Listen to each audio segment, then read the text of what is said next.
Under the cola tree, our stories unfold. Drums speak the past in rhythms bold. Did you know that in the Igbo traditional society, that the Ozo title was deeply rooted spiritually in the veneration of Allah, the earth goddess, and the ancestors? You are welcome back to Igbo tradition, my heritage. Today we'll be discussing part 2 of Ozo title. And today's segment, in this segment, we'll be talking about the sacred man, why an Ozo was referred to a sacred man. I also said that Ozo is an institution because it has structure, requirements, laws, codes, rules, regulations. So one is being initiated into the Ozo institution.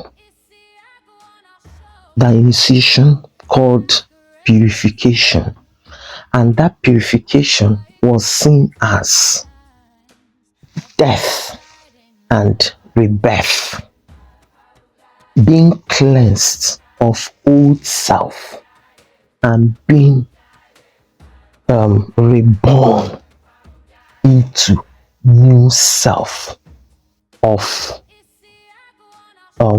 spirituality, of let me borrow word from Christianity, holiness. That's what, and also wants that purification, has had undergone that purification, perfect into sacredness, into holiness. Secondly, and also was being covenanted to Ani or Anna, the goddess, the earth goddess, in charge of what?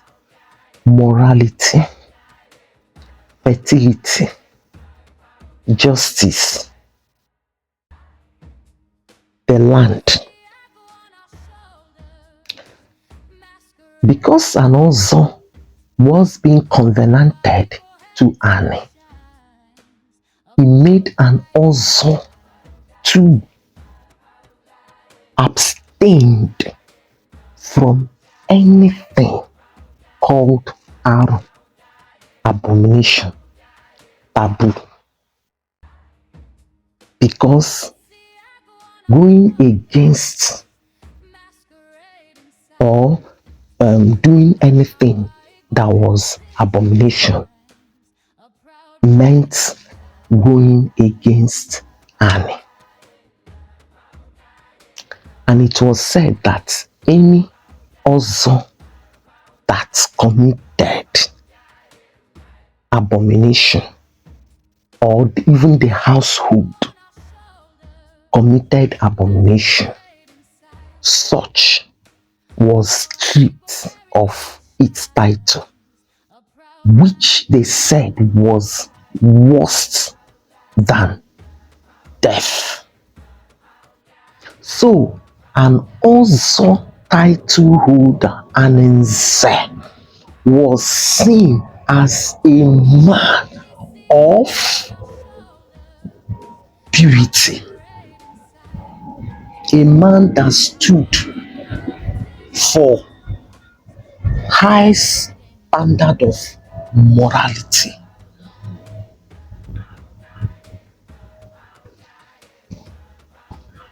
Also, in the Ozo title, they had their own taboos too, apart from the taboos of the land. They had their own codes, they had their own taboos. And of the taboos, one of the taboos is an Ozo was not meant to eat food prepared by a woman, the wife, while menstruating, or allow her to come near him while menstruating. So when their wives were menstruating, they stayed away. That was why they had multiple wives. That was one of the taboos. I talked about veneration too, and deeply rooted in the veneration of Anna, the earth goddess, and to the ancestors. That was why when one man told me that he's an Ozo, because before he told me he is an Ozo, he said he was conferred one title in the church, something like that. And he told me that he's an Ozo. I looked at him, I said, with all due respect, sir, you cannot be an Ozo. He said, what do I mean by that? I said, sir, you cannot be an Ozo. And from these little things I've said about an Ozo, judge for yourself if such is qualified to be an Ozo. Ozo is deeply rooted in the veneration of Ani, ancestors, Ndichie. They were in charge of performing rituals. They were in charge of making sure that laws and customs of community were being observed.